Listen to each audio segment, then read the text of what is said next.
Prince Harry hits the gym while Meghan Markle adopts Ellen DeGeneres' chicken, all while the palace reveals that Harry and Meghan made them cry.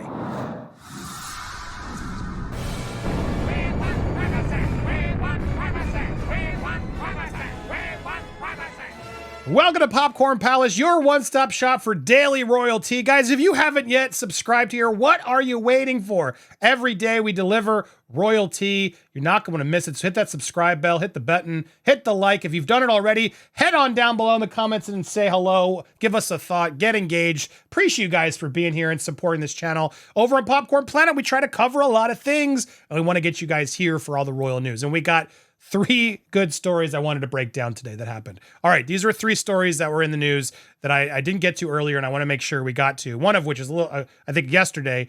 The other one's dropped today, and I want to get to this one. This is the big one because Robert Hardman's book has revealed another interesting piece that shows how this award that Harry and Meghan got at a certain point made them want to laugh and cry, given how hypocritical it was that they got the award. Before we get there, how is Prince Harry reacting to his dad's upcoming surgery and his sister-in-law being after hospitalization? Well, he hit the gym.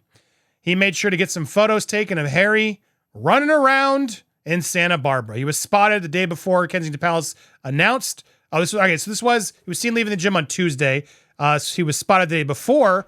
She had the planned abdominal surgery, so maybe she didn't know. She had it that day prior. Unclear what they know.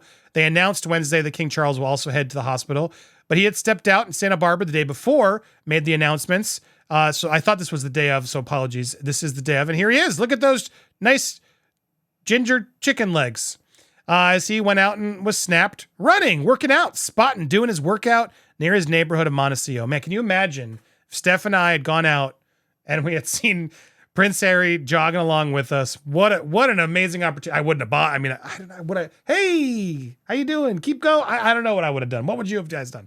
But there he was working out in black activewear with sneakers and a blue beanie that might seem familiar. The same one he wore in the year-end video and the oh my God, who cares? But there it is. He worked out in Santa Barbara before and was seen leaving a gym there in August. Real slow news day. That's it. I wonder who decided to put this out there. Maybe this was like going to be a big thing and then he didn't know about them. Do you think he was just jogging knowing they were there? I mean, look, sometimes I jog to work out issues or feelings or emotions. I can't knock the guy for going out for a jog. Good for him. It's good for you. Healthy, clears up your mind. But of course, how's this photo get out there? Who was really out there looking for him to run? Was this orchestrated? Either way, I know what was orchestrated was, let's give Meghan some good PR by getting Ellen DeGeneres' chicken. Duchess and Duke and Duchess call their chicken coop Archie's Chick-In. Aww. One of Ellen DeGeneres' pet chickens was gained a royal title. Oh, F off. No, they aren't. They're not royals. They don't get to give titles. They don't even really have royal titles. So no, they're not giving a chicken a title. But apparently this past weekend, Ellen took to Instagram to share an update on her chicken coop. In the caption, DeGeneres explained that one of her chickens had an injury and needed to be relocated because of how the fellow chickens were treating her. Oh, here it is. So Sinky's leg is fixed out, but our chickens were still pecking on her, so she had to be rehomed. Luckily, our friends Harry and Meghan's coop had room for one more. Not sure yet what her royal title will be. Thanks, Dr. Christine Sellers, for your excellent care of Sinky. You know you have a lot of money when you all have chicken coops and doctors manning your chicken coops. In Montecito, of all places. My God, if I had a neighbor with a chicken coop, I'd be so annoyed. And thank you, everyone's in there. They're no longer royals, no titles. So the poor chicken gets picked on and was the one that had to change homes. Yeah, and had to go to the, I'm sure Meghan and Harry's chickens are picking on everybody, given how Harry and Meghan treat everybody. So that poor chicken, oh, poor Sinky. So sorry you had to go on over there. But there she is. There's Meghan and Harry's chicken coop. So yeah, woohoo! How nice. Oh my God, it's all so stupid. Let's get to the real news, shall we? I just wanted to laugh over those 2 stories because I found them funny. That's what we do here. We cover all the ridiculous news because we give you all the daily royalty. Whatever they're reporting on, we get you our reactions, and sometimes I just laugh at it. And I wanted to actually call this one. This is the more serious of the 2 because this book by Robert Hardman's come out, and they talk about how Meghan and Harry accepted an award for their lifelong commitment to building equitable communities in 2022. They were named recipients of the Ripple of Hope Award from the RFK Human Rights Foundation, accepting the honor and recognition of their work on racial justice, mental health, and other social impact initiatives. You know, all the buzzwords that they say in the Archewell Foundation. They attended a glamorous New York City award amid the fallout from their Netflix series, which was set to air. After receiving the award, Harry and Meghan issued a statement through Archewell. Together we know that a ripple of hope can turn into a wave of change.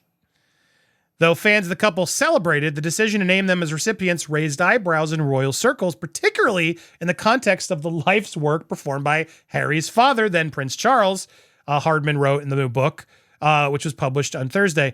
Back in Britain, staff who had watched the king bring about his own wave of change over many decades through his Prince's Trust, business in the community, and multiple other organizations could either laugh or cry.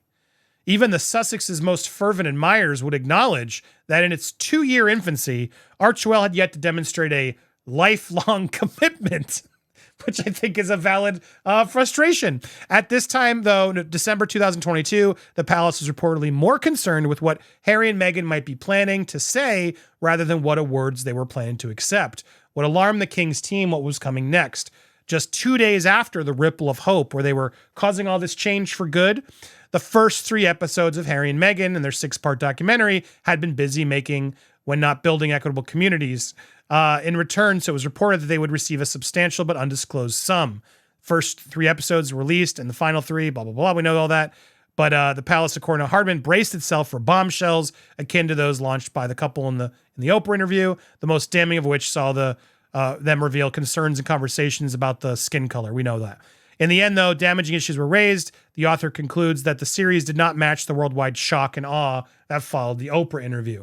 Overall, this was not so much a documentary as a curated self-portrait, Hardman wrote. Hence the prominent credit in the title sequence for the couple's own production company, Archewell.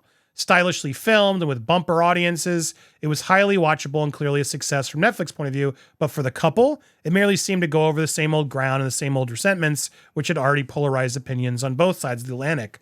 Sussex fans hugged them closer still, included at the audience response. The critics groaned all the more. The neutrals remained neutral. In the words of one nonpartisan television critic, it was 6 hours of first world whingering. Whinging? Oh, sorry, it's whinging.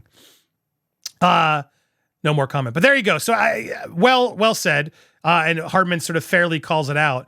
But what I find interesting is, yes, this Ripple of Hope Award that they were so happy to accept days before they were going to call out and whine some more, as they do. They decided to go do that. Meanwhile, his father, the king, has actually committed a wave of change through a lifetime commitment, but they were the ones being celebrated for a shut up, Harry. Thank you. For a lifetime commitment when it was actually his father who's the one who had actually done that. So, yes, I find that very, very interesting as well. What do you think? Are you surprised? Did you think you would either laugh or cry at them receiving the Ripple of Hope Award over their father? It doesn't sound like Charles wanted it or needed it, but it was just ironic and funny and sad that they were the ones receiving this award when what have they actually done? I challenge everybody. What have they done? Still waiting to figure that out. It's bizarre.